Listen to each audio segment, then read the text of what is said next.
qui se charge de l'espionnage, intelligence, économie, intérêt français, déstabilisation, le contre-espionnage, etc. Ok?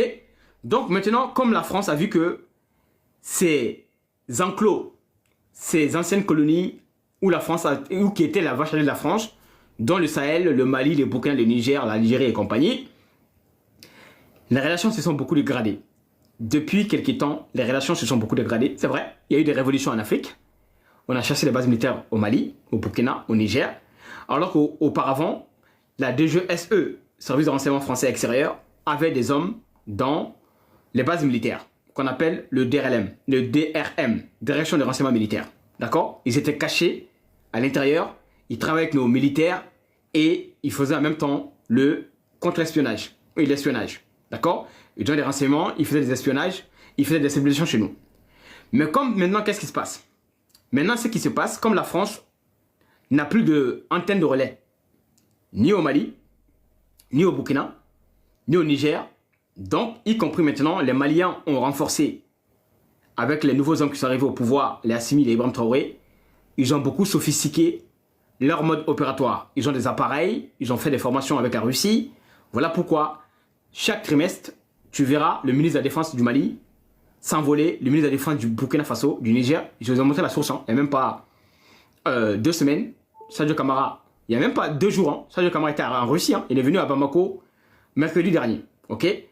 En clair, le ministre de la Défense du Mali, du Burkina, du Niger, avec les ministres de la Russie, ils font des formations ensemble, échange de savoir-faire en matière d'espionnage. Même l'Algérie parfois est avec eux. Hein, voilà. Pour comprendre les nouveaux outils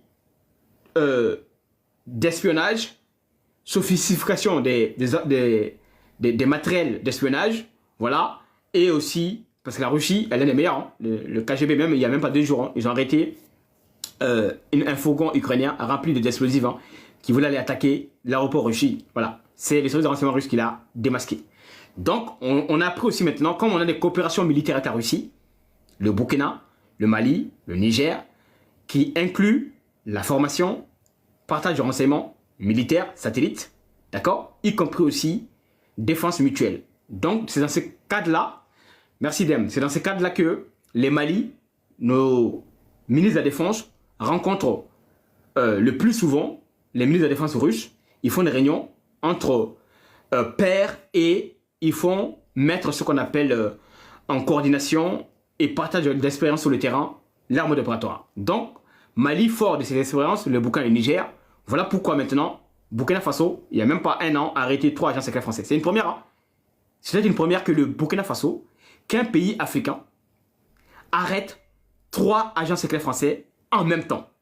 Depuis que la France est la France, aucun pays que la France a colonisé n'a déjà fait ça.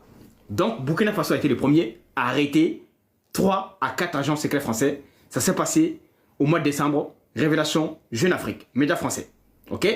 Et ensuite, après négociation, après que la France, déni français, mis devant les faits accomplis, acculé, la France a fini par reconnaître, en effet, qu'ils avaient envoyé agents secrets au Burkina Faso pour déstabiliser. Donc, Macron a payé 60 millions d'euros